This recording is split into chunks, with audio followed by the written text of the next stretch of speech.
Hello, everybody. Give us just a moment to get set up here and then we will begin shortly. Great to see you and great to be back for yet another year of the Lean Global Connection. So quite excited to go through this topic of lean in Africa. I've got my great colleague Seppo Thobajani joining as well. And Seppo, if you don't mind, maybe just kick us off here and then we'll dive in. Yeah. Good afternoon.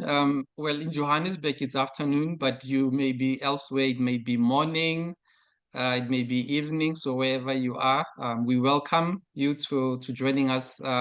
So this is a presentation from the Lean Institute Africa. My colleague Ben will be the main speaker. I will just be in the background and taking questions. So over to you, Ben.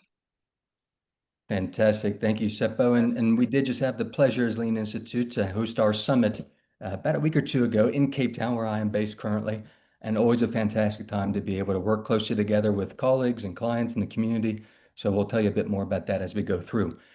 So briefly, we know we have a short amount of time relatively, so 30 minutes, and love this format, love this global connection. So thank you again to the full team who puts us on, everybody who joins, speakers and attendees. So today we're going to cover a bit around Lean in Africa. And you'll notice a little tongue in cheek there with us being the Lean Institute Africa. That's where I feel like we are well suited or well positioned at least to speak on this topic. And then we do like to think of in our engagements and our approach at three various levels: strategic, systemic, and situational or shop floor. Today I'm going to speak mainly to strategic and systemic, linking that back to the context here locally and regionally.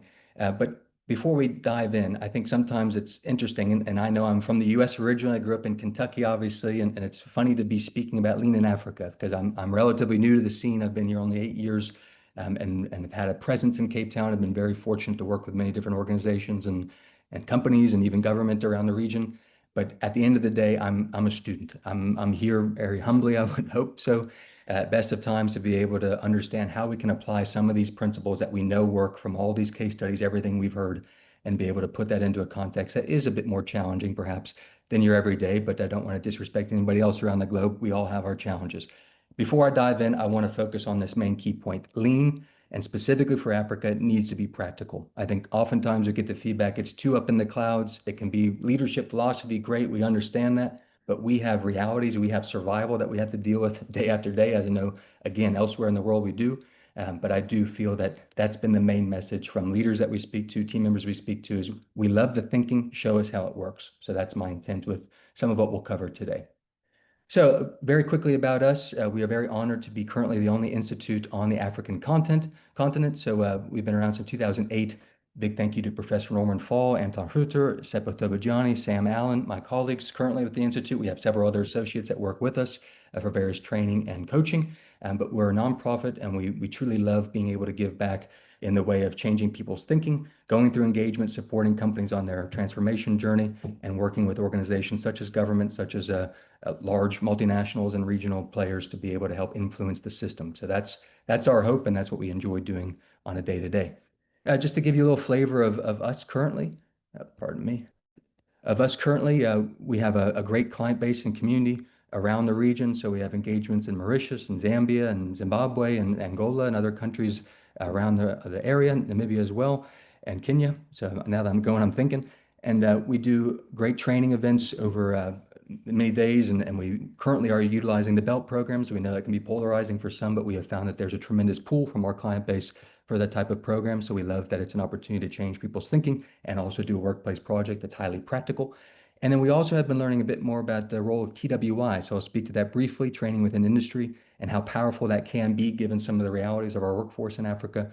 So this is just a bit of a flavor of what we have been busy with over the last period of time, and obviously love to tell more if you're interested to learn more. So a few more photos of just the different groups, and love the diversity, love the different people in the room, and love the joy. I think we love anytime we can train and see people really taking ownership and having it come to life for them and their organization. That's what gets us up in the morning and allows us to live out our role as practitioners. So just wanted to give you a little bit of that flavor. So a couple key themes. This is directly from some of our client base and our community, and I put out a survey recently asking about the realities of lean in Africa. And I'll give you a moment to read through it, and obviously you'll have the slides in the recording. But I hope that you kind of see the tone that's set. And I think the one that stands out to me is lean is cool, and especially for leadership, but does it actually solve my problems? The ones I'm facing today, all the fires I'm needing to fight.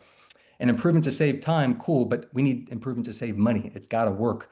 And so you see some of the consistent things around how do we use lean, not just to, again, be a toolkit or be something that we can get behind as a nice wallpaper or a nice motto or slogan, but truly that we're thinking of it in the most holistic, comprehensive way that we know truly works. And also what people were proposing, and I know we haven't done all the problem solving to justify this at the bottom, but our solutions that people are craving in this region. Job creation, we do have the fastest growing population in the world as a region. I'll speak to that momentarily. Education, that has been a problematic topic around the region as it is, I know, globally, but specifically for us, just given some of the shifts and some of the realities, we do not have a great funnel of educational curriculum and development, getting people into the workforce. Anti-corruption, that is a main focus. We know it's a reality. So dealing with that, being objective, and then inefficiencies. And this is again where we're going to speak about it at a system level around topics like our ports, struggling a bit regionally, energy, and that has been less of a problem, thankfully, in South Africa recently, but around the region, it's difficult from day-to-day infrastructure, and also just a general ease of living. We know it's not quite as straightforward as other environments, but that does offer some benefits likewise. So just to give you a bit of a flavor about the topic we're going to cover in this next little while. Some of our vision, and I speak maybe on behalf of the Lean Institute here, is that we hope, and our charter is to advance systems, whether they're business systems, civil society, government, community, education. That's our hope, is that we are systems thinkers by nature as Lean practitioners with that leadership philosophy. But our hope is how can we best plug in and support there to be improvement, shorter time, lower cost, higher quality, people more engaged, safety, of course. So those are our mission and vision that we work towards on a regular basis. And here are some of the critical problems that we do deal with. So in South Africa, we just heard recently at our summit, we had a director of CI, continuous improvement from a large local logistics player. We have four of the worst five ports in the world currently in South Africa as of the last rankings in 2023. I need to check my facts of if there's been an update, but we do struggle. There's many reasons for that, wind being first and foremost, at least in Cape Town, but that has put a chokehold on many of the local businesses, of course, trying to bring in raw materials and ship out finished goods. And that's a reality we need to deal with from a day to day. This long list we could go through individually, but I'll let you get a flavor. As I mentioned earlier, skill development, education, generational unemployment, addressing some of these problems. So we recognize it might not be the traditional list of problems that we're looking to solve, but this is, again, what motivates us to put all these same principles and application into the light. So I mentioned this model, and I know it can be polarizing. I think some of you might be familiar with this as a reference point, but I think it's helpful as a framework, at least for today's discussion and our engagements. We do like to look at this again at three levels: strategic, and how do we identify burning platforms, key initiatives, strategic planning and deployment, working towards transformation as a journey; systemic, so looking at the value stream or the material and information flows, depending on your background. And our goal is, of course, reducing waste, identifying pain points, figuring out rework or quality or safety or inefficiency or costliness, what have you, all the traditional elements. And then situational, which I would say for us, and for anyone, but I'm saying that a lot, but for us situationally, our people and our people that are at the front line, that are working at the Gemba, and how do we show them respect and come up with systems that enable them to identify and solve problems and also be fulfilled and empowered in their roles. So very briefly as well, I do want to talk about some demographics just to orient us in terms of Africa as a continent. So as I mentioned earlier, population growth is a massive topic and reality for us in this region. As you see by some of these stats, 5 of 8 countries expected to account for half the global population by 2050 are African countries, and we see even farther out by 2100. 2 out of every 5 people on Earth will be African, so 40% of our world population will be African in about 75 years. So that's a reality. And then also this youth. So if we look at the demographic pyramid and the way that we look at the age distribution, many regions, obviously Europe struggles with this, Japan struggles with this, but Africa in particular has a youthful population that we need to tap into and think we have such a great willing workforce. How do we turn that into a productive and one that is obviously used and empowered to their fullest opportunity? So that's the main battle that we would like to fight with our local companies, and we do help fight unemployment, gainful employment, stability, development, all the rest. I do like to borrow this, so I'm very humbled. My background did start at Toyota in Kentucky, and I've been thankful to learn from various mentors and people from that community. But this charter to me, what you see on the wall at many of the Toyota environments, is today for tomorrow. So we're using this type of thinking. Today's future state is tomorrow's current state, and we have that mentality in everything that we do. And then also, just given the reality of economic multipliers, we look at what a company is able to achieve by having people stably employed, gainfully employed even, and thinking that that span of influence, in our world, we call it 1 to 5. For every person a company employs, they take care of 5 outside of that environment, whether it's family, community, dependents. And so we have that ripple effect of thousands of people, if not more, depending on the size of your organization, that we can directly influence and create safety, create empowerment, give a good thinking, give leadership opportunity and principles too. So it really is fantastic when we think about everything that is possible with some of the small things that we're able to do through these systems. This diagram I've used for a couple years now and still continues to be a reflection point for me.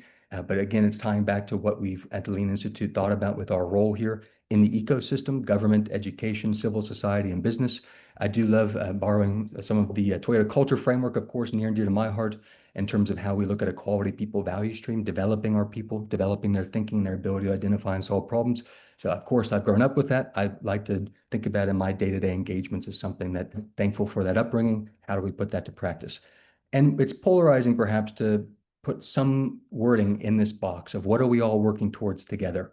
And we've had the UN Sustainable Development Goals, we've had other things there in the past, but I feel it's a bit wordy and maybe esoteric, but it's win-win and maybe win-win-win-win across these 4 groups of stakeholders. How do we come together and identify solutions that are mutually beneficial and that don't cause win-lose, that don't cause prisoner's dilemma of people having to choose between somebody benefiting and others not?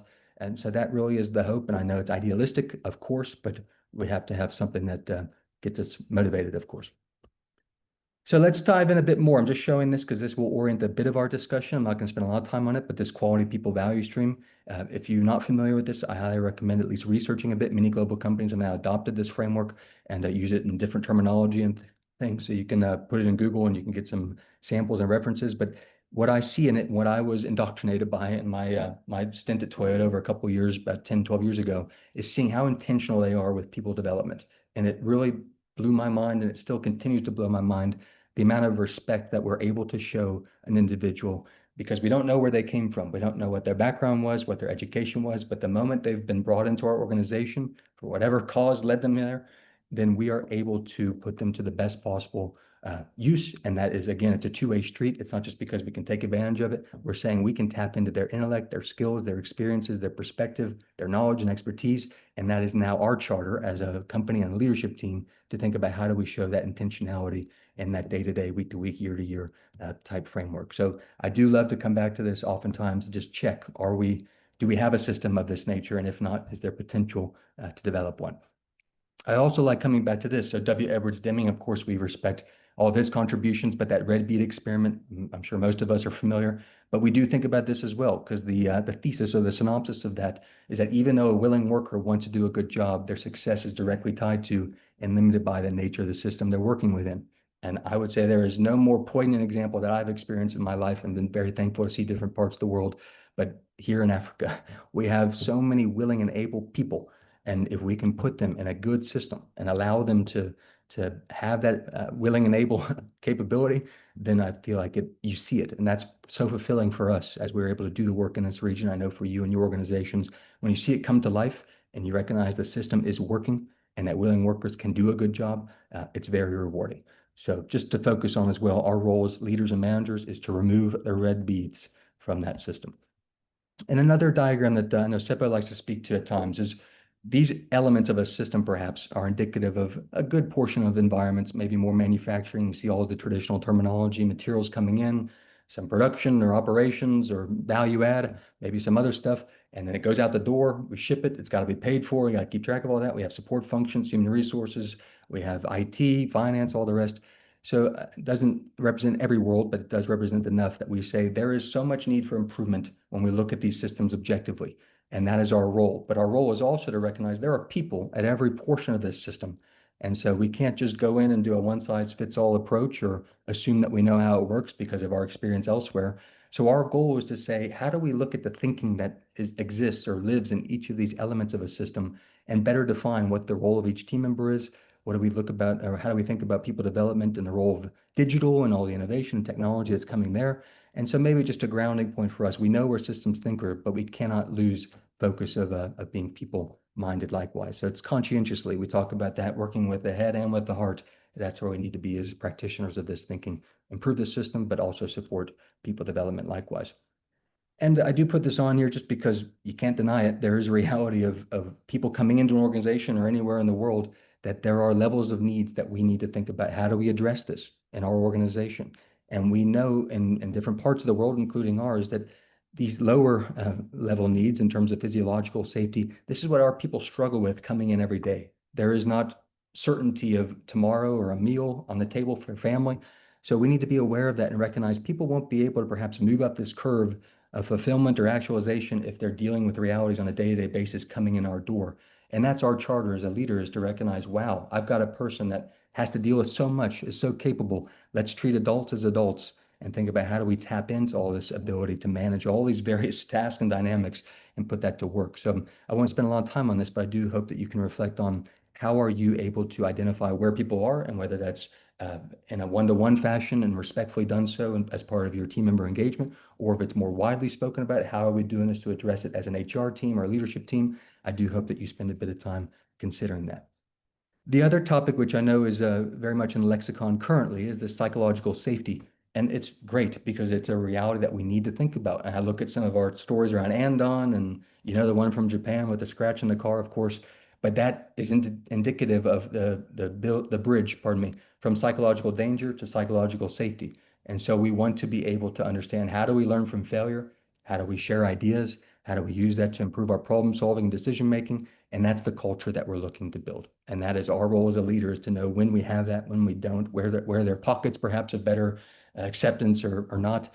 And I think it can come back to this often. It ties to so many of the programs that we think about is, do people feel safe in our environment to truly admit that there is a problem or they made a mistake, and how do we address that?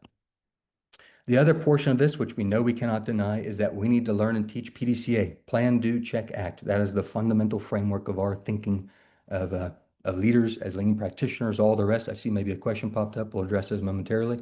But this framework, of course, we can't say enough. I always like starting my trainings and going through it with the week of our time to say there's two questions we have to answer. No, we have a problem. What's happening now, current state? What's our standard goal, target, ideal condition, whatever terminology you like to use, whether it's below the standard line or above it? We have to answer that question. And so often we're not able to clearly do that. And that's where I'll come back to it momentarily about standard work, and the role of having that is that we need to give our team members the ability and the objectivity to know what the answer to this is. No standard, no problem. We know we've heard it. So this is the four problem solving questions. What's happening now? What's the standard? What's the gap? What are we doing to close the gap? Doesn't get simpler than that.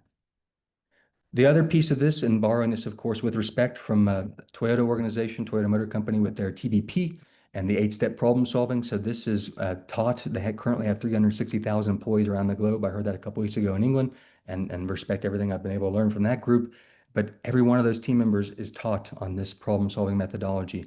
And I'm not saying it's perfect. I don't think anybody from Toyota would say it either, but it's consistent and it's agnostic to language, at least spoken language. It's a shared way of thinking that you can see it on the walls in the improvement activity. You can see it in the problem solving day to day. It's taught in schools and the school systems around the world as well. It is tremendously powerful that it saves time. It's the most efficient way to recognize that you, as a collective team, wherever you are in the world, however many sites, are all thinking about the steps that are necessary to solve a problem in the same way. It just makes it that much more efficient. So if you're not familiar, I highly recommend reviewing this. It ties in with, of course, A3, problem solving, whatever else. We link it in our world to perhaps Six Sigma application, the DMAIC framework, and Agile even. There's so much overlap there. Not enough time today to speak about it, but hope you do. Also want to give credit to Mr. Art Smalley and his four types of problems. Love the way that that can articulate for us as leaders what type of problem we're working to solve, also giving this to our team members. And then I also like to think, and maybe a discussion I've had, is looking at the eight step as a possibility. If we're below the standard line, using that for type 1 and 2, Toyota Kata can help us think about incremental improvement, experimentation, getting to 3 and 4. And I'm sharing all this. I know you already know this. I'm just telling you again, linking back to Lean in Africa, this is the type of thinking we've seen has been helpful. We have the evidence of that in projects and in leadership engagement. And so just giving you a snippet of that in terms of what we're hoping to spread in terms of the mindset and application here locally. We also like coming back to this. We think about standards in our organization. Can be a polarizing term, but we recognize it can tie back to these three conditions. Does the standard exist? Was it followed, or is it sufficient? And I'll let you be the judge in your world or application, which of those is the most common or frequent. I guess from my experience is that we don't follow the standards. We've got them somewhere, but they're on the shelf collecting dust, and it's something we use for quality or compliance. And it's something that isn't living and breathing in terms of the day to day. How do our team members access it and own it? So I love when it's there because then we know it exists, we know they're following it, they're owning it, and then the question can become, well, is the standard working? That's the sufficiency. We get into a deeper discussion, and I'm borrowing this. We were on a flip chart a couple weeks ago, having this linking standardization or standardized work, I should say, as our shared best way of doing a job. If we simplify it to put it in its most simple terms, that's what we like to reflect on. And then if we ask ourselves these questions around the PDCA framework, do we have a standard? Have we set the plan of what's expected to be done? When we're doing it, are we following it? Are we following it consistently across shifts or across sites?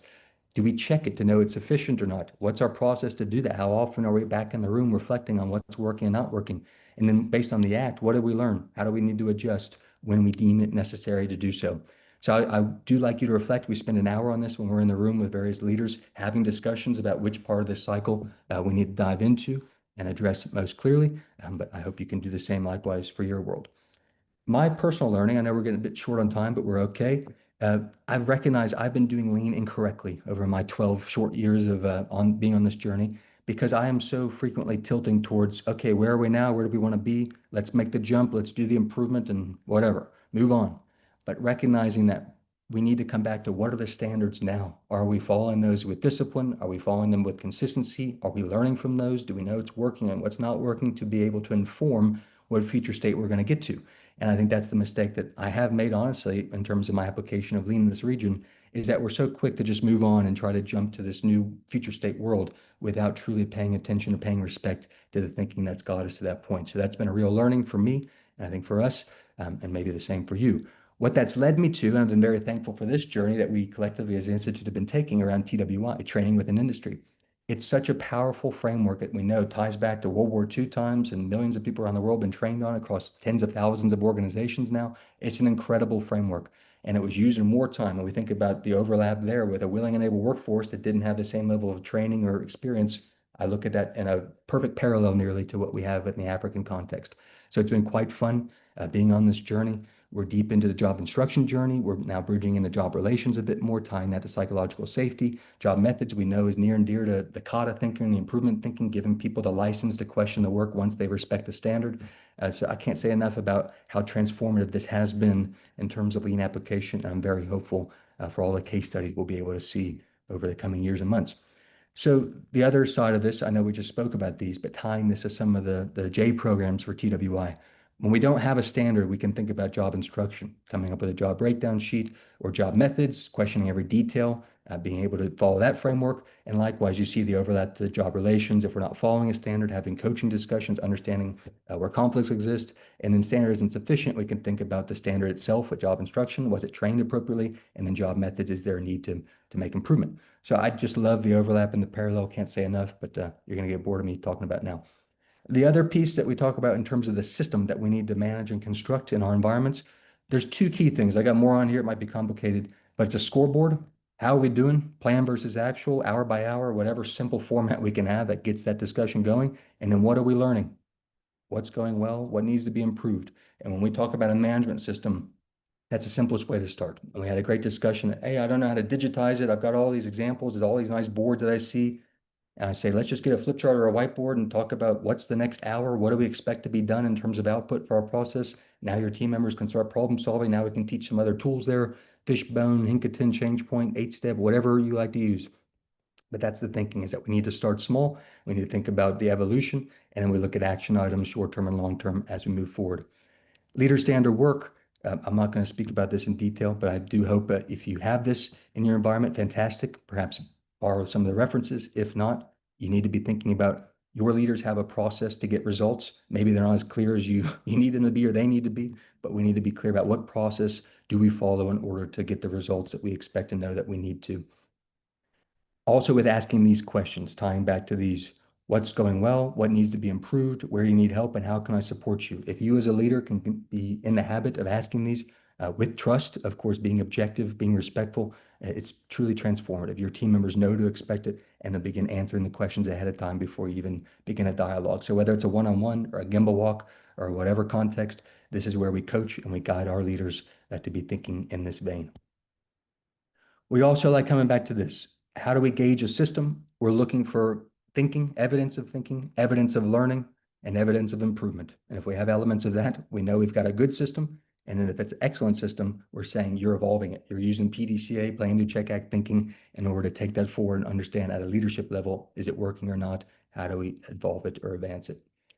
Couple final ones. I'm not going to have a lot of time, but in terms of our individual team member development, we're linking back to the value stream here. Do we have a clear progression plan in place? We like coaching on this. You can give it ideally a 1, 3, and 5 year outlook for every team member to say what's expected of you in your role, what will you learn, how will your pay level be commensurate to that learning, and being able to make it skills based is an ideal. Of course, you need to think about the nuance in your world, but we do recommend it as a standard. And then we also love talking about our context is we need to be aware of our team members are. Are they hanging out in the comfort zone? Are we stretching them into the growth zone in terms of their learning and development opportunities, problem solving? Or are they in the panic zone, like we talked earlier, down the Maslow's hierarchy of needs? And what do we need to do intentionally in order to keep people ideally in the growth zone, maybe whatever level you want to be, but close enough to the comfort zone where we have that feeling of safety, psychological safety, and then we can do the good work of evolving the thinking and learning how we're doing and making the improvements. So I'm coming to a final close here. We can't say enough about people and the importance of people. That's why we're all here, I think, beyond some of the technical application. And maybe as a final piece, yep. So the final piece here is a question that we asked to our community around what aspects of African reality do we think lean cannot effectively address. And we want to be objective as the Institute. We know that lean is not a panacea. It's not a silver bullet. It's good thinking, and good thinking evolved over many, many years across a vast workforce or a swath of people can be a highly effective thing, but it is not perfect. So I don't hope you're thinking that.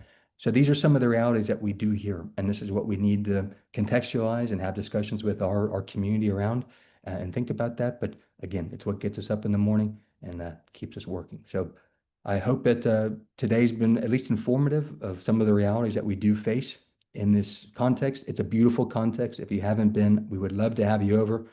We love doing our summit event every year, and we love having different workshops. So if you're in the area, please, even on a tourist trip, we'd love to say hello and perhaps do a gimbal walk with you guys. So thank you again. I don't think we have much time for questions, but would love to understand anything I can answer.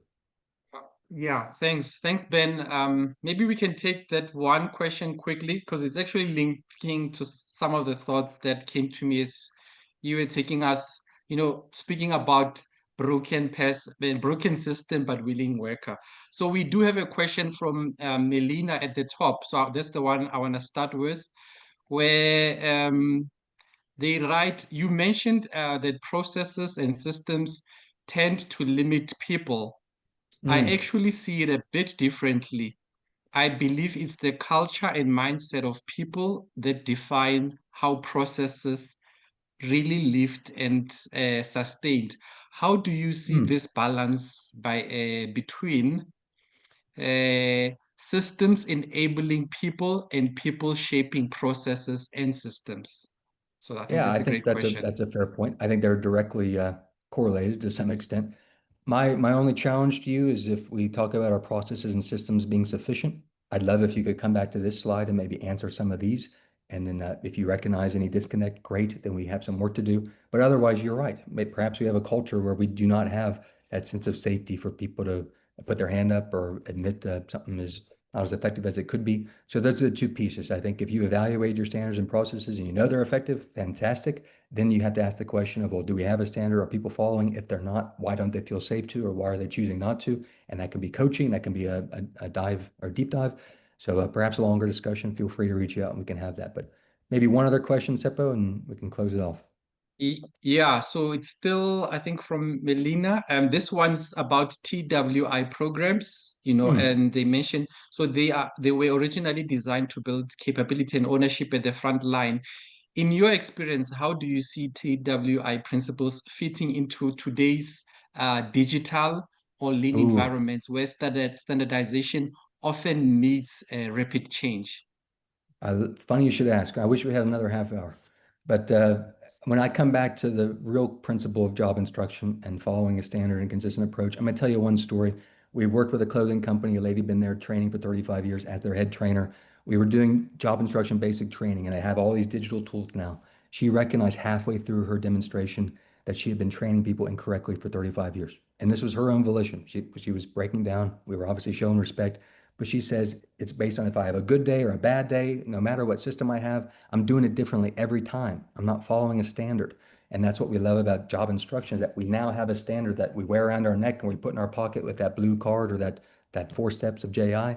That's what's so powerful about it. It gives us a reference point, a standard to come back to, and then we can ask, are we following it? Is it sufficient? Is it working? But it is, we know it's sufficient. It has 85 years of evidence, if not more. So I would love to continue that discussion. I knew we had to respect the other speakers. Let's close it off for now. Feel free to reach out. All of us at Lean Institute Africa would love to hear from you, email or LinkedIn, whatever. But thank you again for being part of this fantastic event and look forward to seeing you on other sessions. Awesome. Thanks, Ben, and thanks to everyone who's joined us. So we'll probably just all probably move out to join the main session. Thanks, everyone, again. Fantastic.